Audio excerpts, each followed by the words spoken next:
Hi all.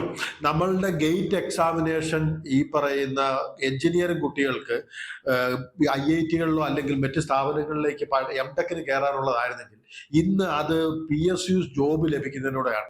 പക്ഷെ എന്നാൽ ഇന്നിപ്പോൾ നമ്മളുടെ കാണുന്ന കാഴ്ച എന്താ ചോദിച്ചാൽ നമ്മുടെ ഈ പറഞ്ഞ ISROയും ONGC എല്ലാം തന്നെ വിഡ്രോ ചെയ്യുകയാണ് PSUs എവിടെ നിന്ന്, ഈ പറഞ്ഞ നമ്മുടെ ഗേറ്റിൽ നിന്ന്. കാരണം അവർക്ക് അഡ്മിഷൻ ഉണ്ടാകുന്നത് ഒരാൾക്ക് തന്നെ, അതും ടോപ്പ് റാങ്ക് 300-നകത്തൊക്കെ വരുന്നവർക്ക് ഈ പറഞ്ഞു വന്ന എല്ലാ PSUസും ലഭിക്കുകയും എന്നിട്ട് ഒരിടത്തിൽ തന്നെ സ്റ്റിക്ക് ഓൺ ചെയ്യാതെ വരികയും ചെയ്യുന്നു.